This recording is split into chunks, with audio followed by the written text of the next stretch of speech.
It's clear to me that a majority of Republican primary voters want to give Donald Trump another chance. I am today suspending my campaign.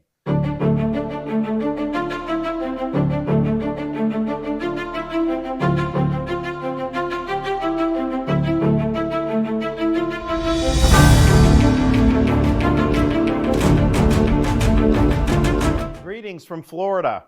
The warmth of being home is a reminder why I've chosen public service. From joining the United States Navy and serving in Iraq, to representing the people in the U.S. Congress, and now serving as governor of Florida. And it reminds me why I decided to run for president, to fight for those who have been forgotten in this country. This is America's time for choosing. We can choose to allow a border invasion, or we can choose to stop it. We can choose reckless borrowing and spending, or we can choose to limit government and lower inflation. We can choose political indoctrination, or we can choose classical education. These choices are symptoms of the underlying struggle to ensure that constitutional government can endure and that Western civilization can survive.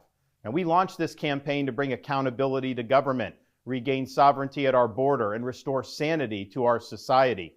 We cannot succeed as a country if we allow our nation to be invaded, our currency to be debased, our cities to crumble, and our kids to be indoctrinated.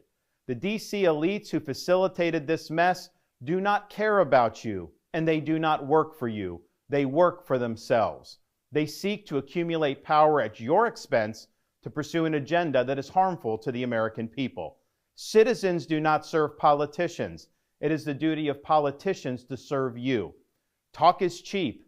Actions speak louder than words.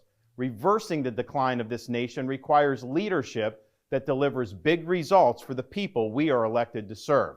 I have a record of leading with conviction, championing an agenda marked by bold colors, delivering on my promises, and defeating the people who are responsible for our nation's decline. That is the type of leadership we need for all of America. Now, over the past many months, Casey and I have traveled across the country to deliver a message of hope, that decline is a choice, and that we can, in fact, succeed again as a nation. Nobody worked harder, and we left it all out on the field. Now, following our second place finish in Iowa, we've prayed and deliberated on the way forward. If there was anything I could do to produce a favorable outcome, more campaign stops, more interviews, I would do it. But I can't ask our supporters to volunteer their time and donate their resources if we don't have a clear path to victory. Accordingly, I am today suspending my campaign. I'm proud to have delivered on 100% of my promises, and I will not stop now. It's clear to me that a majority of Republican primary voters want to give Donald Trump another chance. They watch his presidency get stymied by relentless resistance, and they see Democrats using lawfare this day to attack him. Well, I've had disagreements with Donald Trump, such as on the coronavirus pandemic and his elevation of Anthony Fauci. Trump is superior to the current incumbent, Joe Biden. That is clear. I signed a pledge to support the Republican nominee, and I will honor that pledge. He has my endorsement because we can't go back to the old Republican guard of yesteryear, a repackaged form of warmed-over corporatism that Nikki Haley represents. The days of putting Americans last, of kowtowing to large corporations, of caving to woke ideology are over. I thank all of our passionate supporters who have stood by us through it all. That we had people volunteer to come to Iowa in the middle of a blizzard to knock on doors and make phone calls touched us dearly.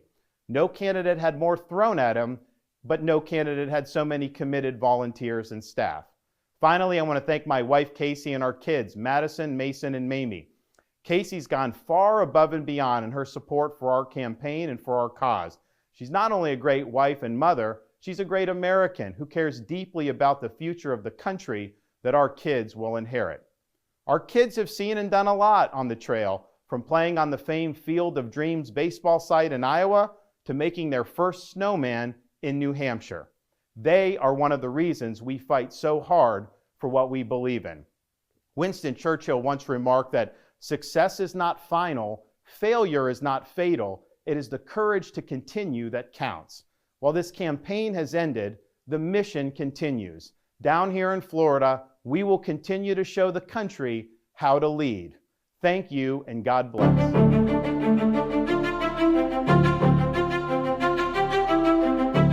for more news following Black Star Network. Serving the power of knowledge and inspiring action. Black Star Network, your source of Black news.